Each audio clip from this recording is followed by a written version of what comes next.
All right. Good morning. I'm sitting here with Marcia Gutfeld, the past president of 1983 to 1984. So, a couple of questions.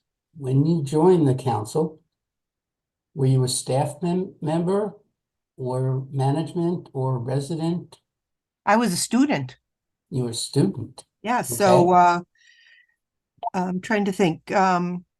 So I was working at Children's Hospital, Buffalo Children's Hospital, and Greg Chudzik. Call from Leslie, German. Hold on one second. Call from Leslie, German.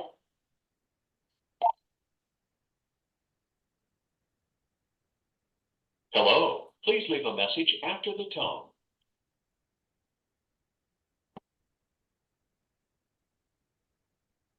Okay. And Greg Chudzik was, he had something to do with Children's Hospital. I don't remember if it was drug information or whatever, but he actually was the first one who got me involved in the council. And from there, Ray Sandusky got me involved at the assembly level. And I think I was on the registration committee. And Okay. Well, that goes on to this. One of my other questions is who encouraged you to advance in the council? well, Frank Dickey was at Children's Hospital, Esther Eddy. So I had some really great mentors early on. But once I got in the council, Esther, Ray Sandusky, Ray was a big driver to get me involved in activities, not just to be a member, but grabbed me to get involved at some activities, and you get the bug and you keep on going. Yep, exactly. All right.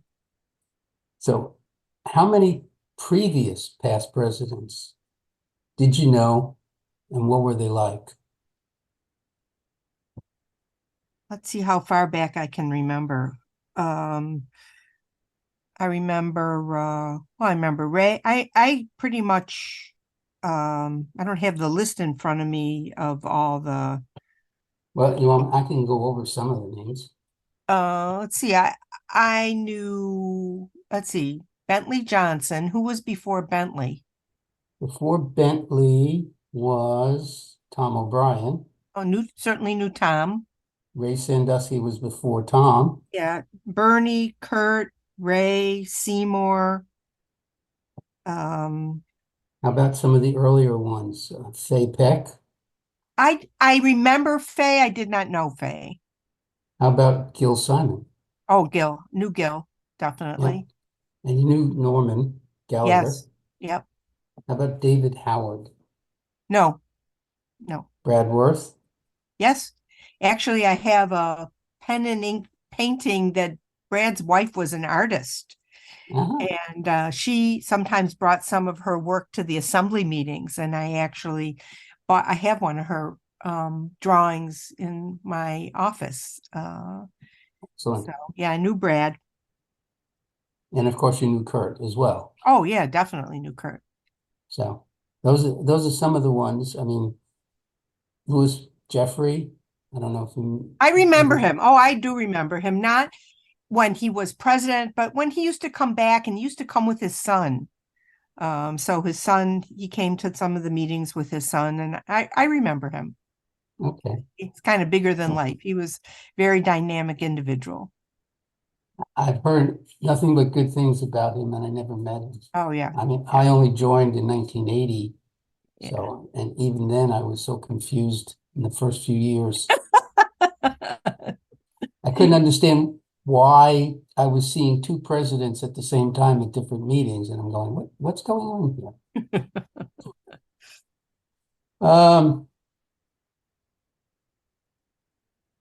When you Oh, and I started remember, and also John Coppola.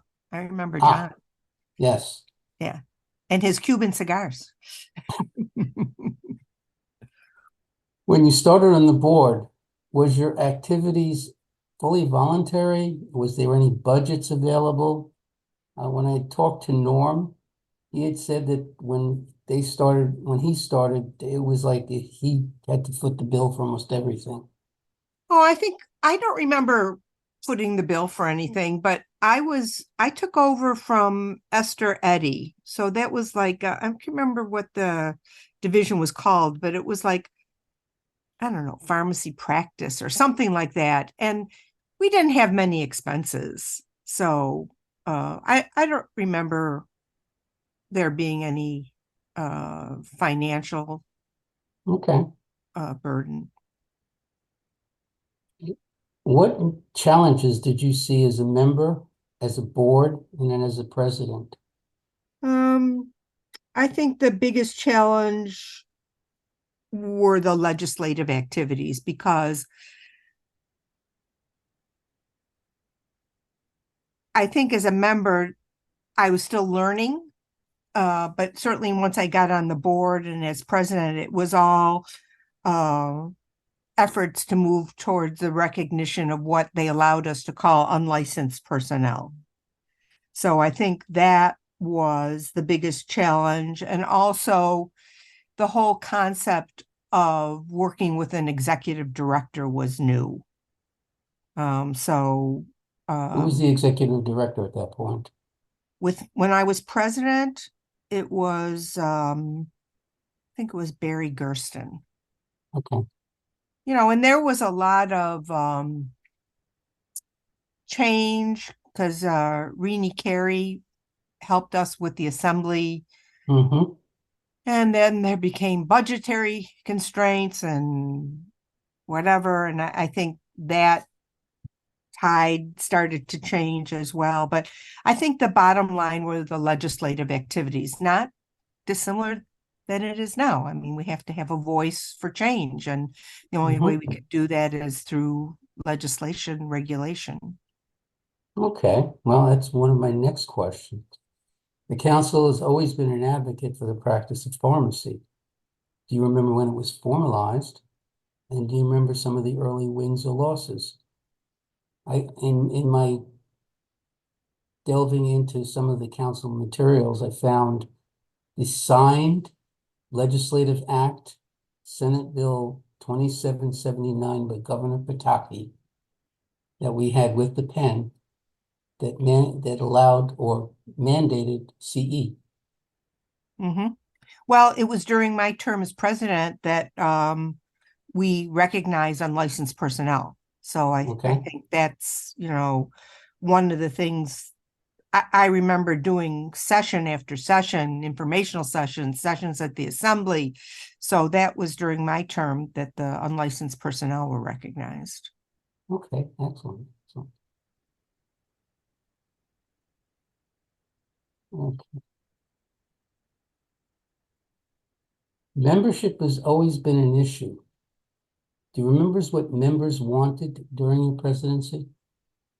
I think it changed due to technology, social media, new platforms. But back when it was all about CE, with a minor in legislation. Mm-hmm. But I think CE was critical for people back then when we didn't have the access that we have now. I think that's certainly changed now. I think CE is plentiful. I still think it's a draw, especially for our residents and our students, way to get them involved. But I think those that are understanding what the pharmacy practice model needs to be, it's certainly the legislative aspect, I think, is critical for membership. Okay. How often did the board meet when you did meet, and was it organized and professional, or was it more camaraderie, or was it both? I think it was both. How often did we meet? I think we met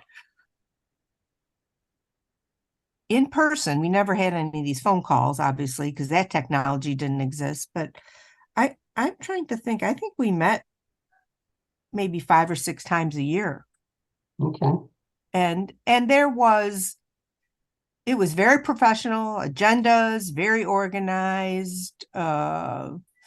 reports. Nobody didn't have a report. A lot of discussion. I think a lot of accountability. And I think the different divisions were relatively balanced in terms of responsibilities and goals. But there was camaraderie. I remember when I was early on in the board and Ray was still on the board, Ray was treasurer. There was a couch in the hotels that we met in. I think it was in New Jersey, and it was called the past president's couch. So unless you were past president, you weren't allowed to sit on that couch.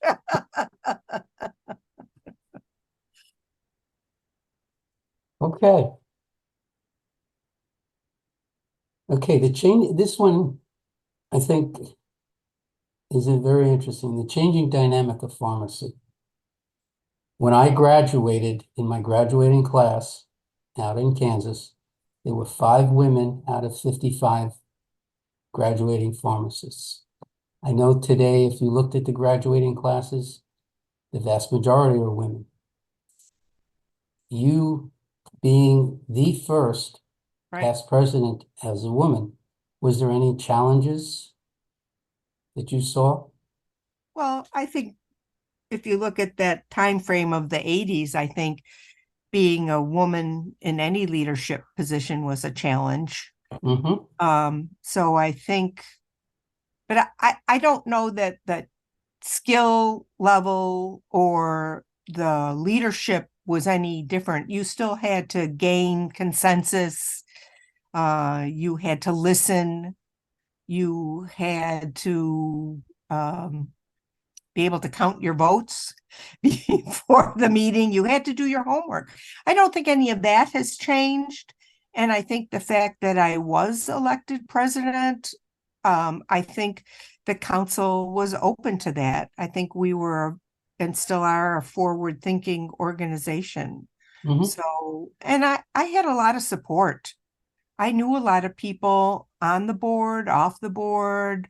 I had been very involved in the council, the assembly, committees. So I didn't feel that I had major issues. Okay. But I think it was just a sign of the times in terms of things that were starting to change.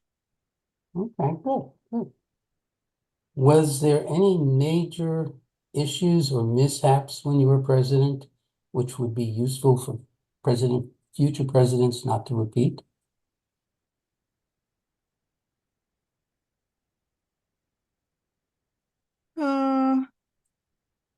No, I think, when I think of the challenges, it was the legislation, the assembly, the executive director, and I think we've got 2 out of 3.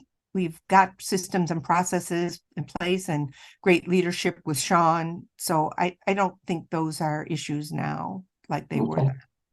then. Excellent. By the way, I'm looking at. Oh, you me can see too. it. Yep. Even though they spelled my name wrong. And they That- didn't put on there that I was the first woman president. If you look, it's not on there. I apologize deeply because I did that 15 or 20 years ago. Oh, whenever- no. If you look at mine, I wrote it Uh-huh. on. It's all good. All good. So, annual assemblies you talked about, you were the chair of that. When you became a No, I member. was never chair of the assembly. Okay, well, I was on the registration committee. I was chair of the registration committee. I think I started as a member of the registration committee and then moved into being the chair of the registration committee. okay, And well, but I never was the head of the assembly. okay. When you became a member, what were the early annual assemblies like, and where were they held? Oh, they were all in the Catskills, various different places. I think John kind of, when he did that history, he kind of outlined which ones, but they were all in the Catskills when I joined. And it was different.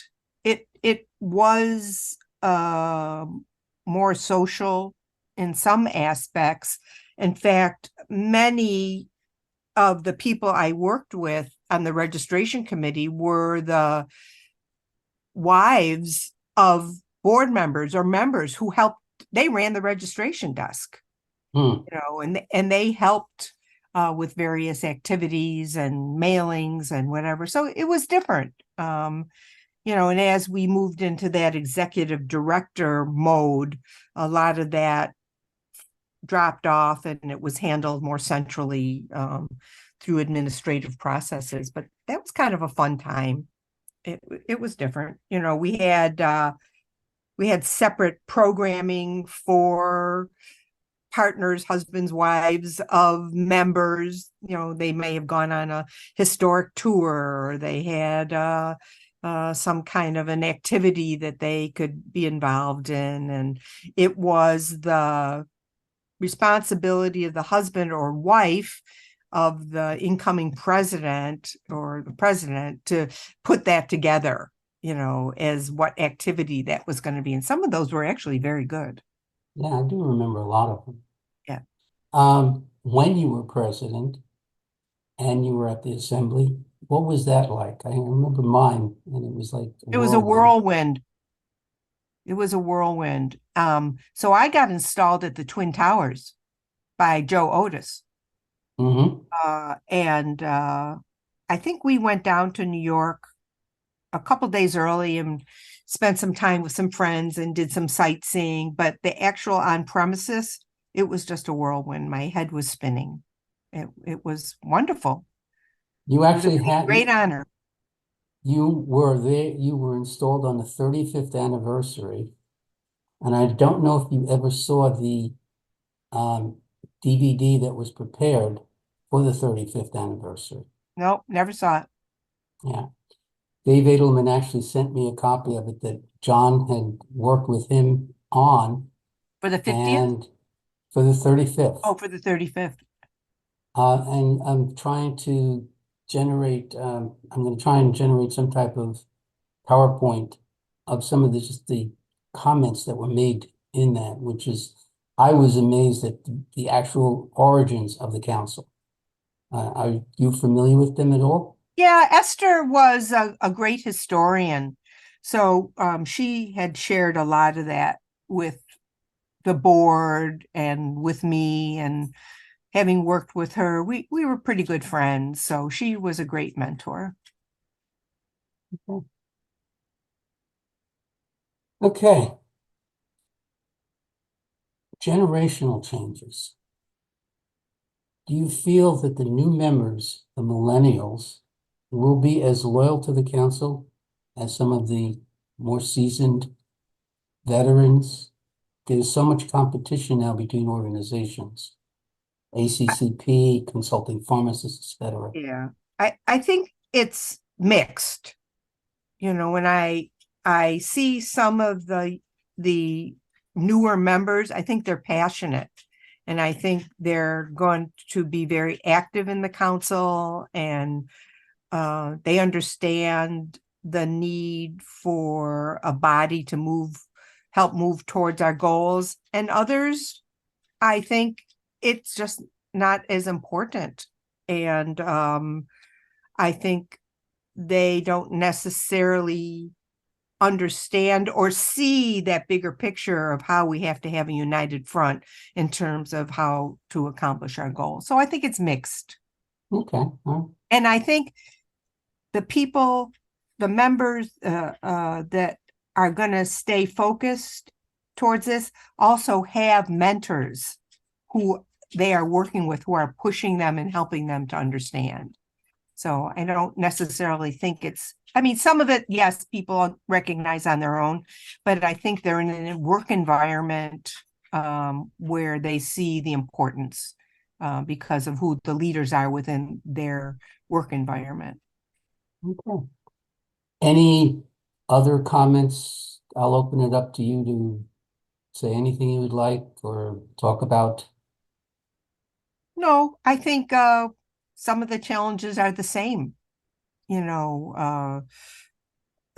Legislation, membership, um, pharmacy practice models that will continue to further and advance the profession. I think those are critical.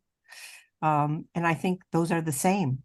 It's just that, the continuum is moving forward and we have gotten milestones and achieved things, but we still need to achieve more. Okay. I thank you so much. You're It welcome, has Ted. been a pleasure. All right. Yes. Glad we finally got it together. Yes. All right. Take care. Stay warm.